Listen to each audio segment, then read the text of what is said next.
our today's topic is vectors. Okay, so we completed error analysis, we completed measuring instrument, and last week we completed unit and dimensions. Okay, there we have seen that physical quantities are divided into fundamental and derived quantities. So 7 fundamental quantities we discussed along with the 2 supplementaries, and then the remaining quantity we call derived physical quantity. So that was one category in which we were dividing physical quantity. Today we will divide physical quantity in another category, which is scalar and vector. So let's understand what are scalars and what are vectors. So physical quantities we are dividing into two ways: scalar physical quantities and vector physical quantities. There is one more type of division, that is called tensor quantities. So right now we don't have tensor in our syllabus, so we are just discussing scalar physical quantities and vector physical quantities. So all the physical quantity we will come across, we will divide into two categories, scalar and vector, right? So what are scalar quantities? So to understand that, let's see one small animation. Like there is a particle which moves and covers 8 meter distance. So here on xy plane 1 meter gaps are there, and similarly 1 meter gaps are there along y axis, right? Now so particle moves from this point to this point. Let's say particle takes 5 seconds to reach there. If I ask how much is the distance covered, so distance covered by the particle, you will write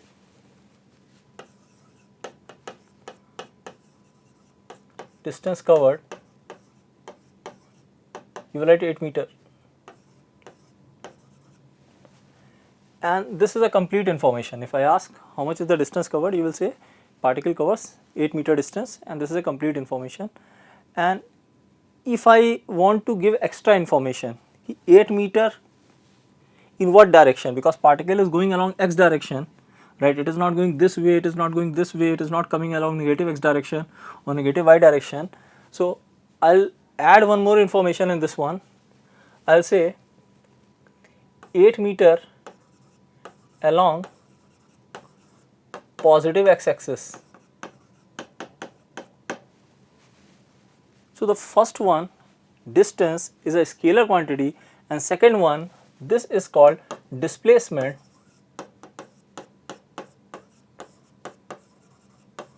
which is a vector quantity. So vector quantity will have two informations. One is magnitude, this 8 meter is magnitude, and this along positive x direction is direction.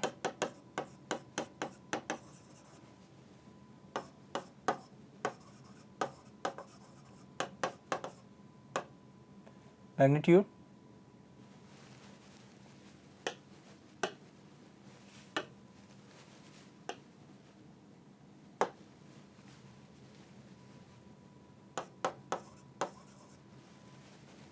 so the physical quantity which require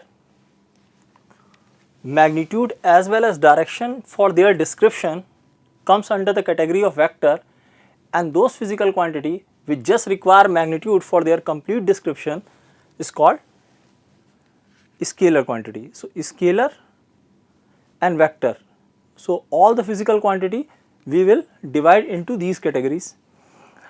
Scalar, we have already seen how to add scalar physical quantities. Like if I talk about the mass, you have 2 kg potato and 3 kg potato, and what is the total mass? So you will just add 2 with 3 and you will answer that 5 kg. But this is not the way we can add vector quantity. So vector quantity, addition, subtraction, multiplication, division is totally different as compared to the multiplication, division for scalar quantity. So vector, how to deal, that we will see later, but for time being, from this example, I hope this is clear. So there is a physical quantity which just require magnitude for complete description, while there is a physical quantity which requires magnitude as well as direction for their description, right? Similarly, if I take the movement of this particle, look at this, it follows path something like this and comes to from origin at 7 meter, right? So So in this situation, if I ask what is the displacement of this particle, so the path it follows, the path you can see, the path it is following is something like this, and finally it is getting to this point. So if I ask what is the displacement,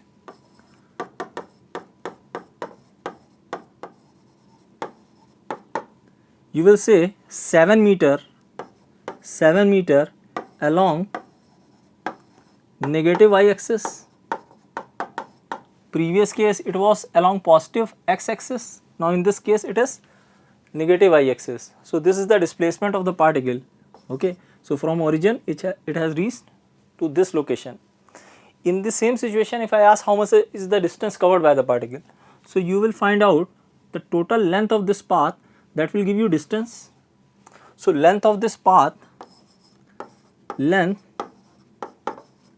of path will give you distance covered by particle, right. So same way we have other physical quantities which might require only magnitude for their complete description, or which may require additional information about direction for their complete description. Those quantity will be called vectors. So let's see scalar first. So you can see temperature, we are measuring temperature with thermometer, and say temperature of this room is 28 degree centigrade. So 28 degree centigrade is the complete information, right. So temperature is requiring only magnitude for its description, it is scalar quantity. So temperature is scalar quantity. Similarly, if I ask what is the time right now, so say 6:45. So 6:45 is a complete description of time. You don't need any other additional information. So time is a scalar quantity.